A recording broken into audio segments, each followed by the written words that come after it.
दोस्तों, क्या एक मशीन किसी सुपर पावर देश की नींद उड़ा सकती है? क्या लोहे और टाइटेनियम से बना कोई ढांचा इतना खौफनाक हो सकता है कि उसे देखते ही पेंटागन के जनरलों के माथे पर पसीना आ जाए? जरा सोचिए, एक ऐसा बम वर्षक विमान जो साइबेरिया की बर्फीली हवाओं से उड़ान भरता है और बिना अमेरिका की सीमा में घुसे, बिना उनके रडार में आए, वॉशिंगटन से लेकर न्यूयॉर्क तक तबाही मचाने की ताकत रखता है। इस मशीन को नाटो के देश खौफ से ब्लैक जैक कहते हैं, लेकिन रूस इसे बड़े प्यार से सफेद हंस बुलाता है। लेकिन दोस्तों, इस हंस की खूबसूरती पर मत जाइएगा, क्योंकि इसके पंखों के नीचे जो मौत का सामान बंधा है वो पूरी दुनिया का नक्शा बदलने के लिए काफी है। आज के इस बेहद खास और रोंगटे खड़े कर देने वाले वीडियो में हम बात करेंगे दुनिया के सबसे भारी, सबसे तेज और सबसे खौफनाक बॉम्बर रशियन मॉन्स्टर Tu-160 की। आखिर क्यों दशकों पुरानी यह मशीन आज अचानक जाग उठी है? क्यों व्लादिमीर पुतिन ने खुद इस बम वर्षक में उड़ान भरकर अमेरिका और नाटो को एक बहुत बड़ा और खुला अल्टीमेटम दिया है? और सबसे बड़ा सवाल, क्या सच में यह रूसी दानव अमेरिका के अभेद्य सुरक्षा कवच को भेदने की ताकत रखता है? तो चलिए, बिना किसी देरी के चलते हैं इस मिलिट्री एविएशन के सबसे बड़े रहस्य की तरफ। लेकिन आगे बढ़ने से पहले कमेंट्स में जरूर बताएं कि आप हमारी यह वीडियो भारत के किस राज्य या शहर से देख रहे हैं। दोस्तों, इस रूसी दानव की कहानी को समझने के लिए हमें इतिहास के पन्नों को थोड़ा पीछे पलटना होगा। बात है 1970 और 80 के दशक की, जब अमेरिका और सोवियत संघ के बीच शीत युद्ध अपने चरम पर था।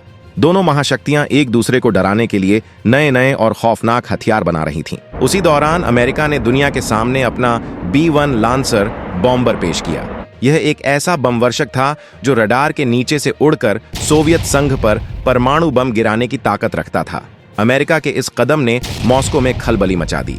रूस को एक ऐसा हथियार चाहिए था जो न सिर्फ अमेरिका के B-1 बॉम्बर का जवाब हो, बल्कि उससे कहीं ज्यादा बड़ा, तेज और विनाशकारी हो। और यहीं से जन्म हुआ तुपोलेव Tu-160 का। जब 1981 में इस दानव ने पहली बार आसमान में उड़ान भरी तो पश्चिमी देशों की खुफिया एजेंसियों के होश उड़ गए। उन्होंने सैटेलाइट इमेजरी में एक ऐसा विशालकाय विमान देखा जिसकी उन्होंने कभी कल्पना भी नहीं की थी। लेकिन 1991 में सोवियत संघ के टूटने के बाद रूस की अर्थव्यवस्था चरमरा गई और यह सफेद हंस हैंगर के अंधेरों में कहीं गुम हो गया। सालों तक अमेरिका यह सोचकर चैन की नींद सोता रहा कि रूस का यह सबसे खतरनाक हथियार अब कबाड़ बन चुका है। लेकिन वो भूल गए थे कि भालू कभी मरता नहीं, वो सिर्फ सर्दियों में सोता है। और आज 21वीं सदी के इस भयंकर जियोपॉलिटिकल तनाव के बीच रूस ने अपने इस सोते हुए दानव को एक बार फिर से जगा दिया है। अब आप सोच रहे होंगे कि आखिर इस Tu-160 में ऐसा क्या है जो अमेरिका जैसी सुपर पावर भी इससे घबराती है? दोस्तों, इस विमान की ताकत इसके विशाल आकार और इसकी नामुमकिन सी लगने वाली स्पीड में छिपी है। जरा इसके आकार की कल्पना कीजिए। यह दुनिया का सबसे बड़ा और सबसे भारी लड़ाकू विमान है। इसका खाली वजन ही लगभग 1,10,000 किलोग्राम है और जब यह हथियारों और ईंधन से पूरी तरह भर जाता है तो इसका वजन 2,75,000 किलोग्राम 275 टन तक पहुंच जाता है। यह इतना विशाल है कि इसके पंखों का फैलाव किसी फुटबॉल के मैदान की चौड़ाई के बराबर है। लेकिन इतने भारी भरकम वजन के बावजूद जब बात स्पीड की आती है तो यह दानव हवा से बातें करता है। इसमें 4 बेहद शक्तिशाली आफ्टर बर्निंग टर्बोफैन इंजन लगे हैं, जो दुनिया के किसी भी लड़ाकू विमान में लगे इंजनों में सबसे बड़े और सबसे ताकतवर हैं। इन इंजनों की बदौलत यह विशालकाय बॉम्बर 2220 किलोमीटर प्रति घंटे की टॉप स्पीड तक पहुंच सकता है। इसका सीधा मतलब यह है कि अगर अमेरिका के F-35 या F-22 जैसे आधुनिक फाइटर जेट्स भी इसे रोकने के लिए उड़ान भरते हैं तो यह भारी भरकम बॉम्बर अपनी फुल स्पीड में उन्हें पीछे छोड़कर निकल सकता है। इसके अलावा इसमें वेरिएबल स्वीप विंग्स की तकनीक का इस्तेमाल किया गया है, यानी उड़ान के दौरान यह अपने पंखों को पीछे की तरफ मोड़ सकता है। जब इसे धीरे उड़ना होता है तो पंख फैले रहते हैं और जब इसे सुपरसोनिक स्पीड पकड़नी होती है तो इसके पंख किसी तीर की तरह पीछे मुड़ जाते हैं, जो इसे एक हवा को चीरने वाले रॉकेट में बदल देते हैं। लेकिन दोस्तों, किसी भी बम वर्षक का असली खौफ उसकी स्पीड में नहीं, बल्कि उसके पेट में पल रहे मौत के सामान में होता है। और यहीं पर Tu-160 अमेरिका के लिए एक जीती जागती डरावनी सच्चाई बन जाता है। पुराने जमाने के बॉम्बर्स को अपना बम गिराने के लिए दुश्मन देश के आसमान में घुसना पड़ता था, जहां उन्हें एंटी एयरक्राफ्ट मिसाइलों और रडार का सामना करना पड़ता था। लेकिन Tu-160 की रणनीति बिल्कुल अलग है। ये विमान अमेरिका की सीमा में घुसने का जोखिम उठाता ही नहीं है। इस सफेद हंस के अंदर 2 विशालकाय वेपन बे हथियार रखने की जगह हैं, जिनमें 40,000 किलोग्राम तक के हथियार आ सकते हैं। लेकिन सबसे ज्यादा दहशत का कारण है इसमें लगी KH-101 और KH-102 जैसी लॉन्ग रेंज स्टील्थ क्रूज मिसाइलें। KH-101 एक पारंपरिक मिसाइल है, जबकि KH-102 अपने साथ थर्मोन्यूक्लियर वॉरहेड ले जाने में सक्षम है। इन मिसाइलों की रेंज 3,000 से 5,000 किलोमीटर तक होती है। जरा इस रणनीति की गहराई को समझिए। इसका मतलब यह है कि एक Tu-160 रूस के किसी बेस से उड़ान भरेगा, आर्कटिक महासागर या उत्तरी ध्रुव के ऊपर बर्फीले आसमान में पहुंचेगा और वहीं से बिना अमेरिका के रडार में आए अपनी मिसाइलें दाग देगा। ये मिसाइलें रडार को चकमा देते हुए जमीन के बिल्कुल करीब से उड़ती हुई वॉशिंगटन, न्यूयॉर्क या पेंटागन के किसी भी अहम मिलिट्री बेस को पलक झपकते ही खाक में मिला सकती हैं। और जब तक अमेरिका के रडार को इन मिसाइलों के आने की भनक लगेगी, तब तक वो मिसाइलें अपना काम कर चुकी होंगी और Tu-160 बॉम्बर सुरक्षित अपने बेस पर चाय पीने के लिए वापस लौट चुका होगा।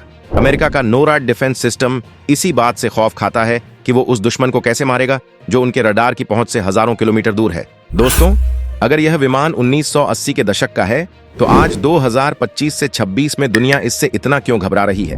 जवाब है द ग्रेट रशियन अपग्रेड। रूसी राष्ट्रपति व्लादिमीर पुतिन ने बहुत अच्छी तरह समझ लिया था कि आने वाला युद्ध सिर्फ हथियारों का नहीं बल्कि टेक्नोलॉजी का होगा।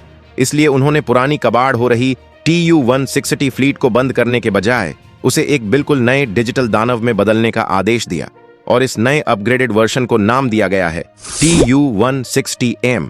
बाहर से देखने पर यह नया Tu-160M बिल्कुल पुराने सफेद हंस जैसा ही दिखता है, लेकिन इसके अंदर का पूरा दिमाग और तंत्रिका तंत्र बदल दिया गया है। इसमें नए और पहले से भी ज्यादा ताकतवर NK3202 इंजन लगाए गए हैं, जिससे इसकी रेंज और स्पीड में गजब का इजाफा हुआ है। सबसे बड़ा बदलाव इसके इलेक्ट्रॉनिक वॉरफेयर सूट में किया गया है, यानी अगर कोई दुश्मन मिसाइल इस बॉम्बर की तरफ आती भी है तो यह अपने इलेक्ट्रॉनिक जैमर्स की मदद से उस मिसाइल के नेविगेशन सिस्टम को अंधा कर सकता है। यह विमान अब खुद सैटेलाइट्स से जुड़ा हुआ है और पल पल की रियल टाइम जानकारी सीधे मॉस्को के कमांड सेंटर को भेजता है। पुतिन ने इस प्रोजेक्ट को इतनी अहमियत दी है कि हाल ही में उन्होंने खुद इस नए Tu-160M में उड़ान भरी और दुनिया को यह सख्त संदेश दिया कि रूस की न्यूक्लियर ट्रायल की ताकत किसी भी कीमत पर कमजोर नहीं हुई है।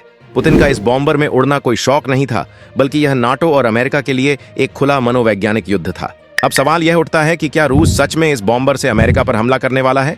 दोस्तों, डीप एनालिसिस में अगर हम जियोपॉलिटिक्स की बात करें तो कोई भी सुपर पावर देश सीधे तौर पर विश्व युद्ध नहीं लड़ना चाहता, लेकिन यह हथियार सिर्फ हमला करने के लिए नहीं बल्कि डिटेरेंस यानी दुश्मन के मन में खौफ बनाए रखने के लिए होते हैं। Tu-160M रूस की न्यूक्लियर ट्रायड यानी जमीन, हवा और पानी से परमाणु हमला करने की क्षमता का सबसे अहम हवाई हिस्सा है। जब भी रूस को पश्चिमी देशों पर दबाव बनाना होता है, वो इन सफेद हंसों को आर्कटिक या प्रशांत महासागर के आसमान में लंबी गश्त पर भेज देता है। रूस का अमेरिका को यह सीधा संदेश है, तुम हमारे बॉर्डर के कितने भी करीब आ जाओ, हमारी मिसाइलें तुम्हारे सबसे सुरक्षित शहरों को भी राख कर सकती हैं। ये Tu-160 के जरिए खेला जा रहा पुतिन का एक खौफनाक माइंड गेम है। साफ है दोस्तों, सफेद हंस कोई पुरानी मशीन नहीं बल्कि अमेरिका और नाटो की नींद उड़ाने वाला एक जीता जागता रूसी दानव है। फिलहाल अमेरिका के पास इस खौफ का कोई इलाज नहीं। अगर यह एनालिसिस पसंद आया हो तो वीडियो को लाइक और डिफेंस लवर्स के साथ शेयर करें। ऐसी ही कड़क खबरों के लिए चैनल को अभी सब्सक्राइब करके बेल आइकन दबाएं। जय हिंद।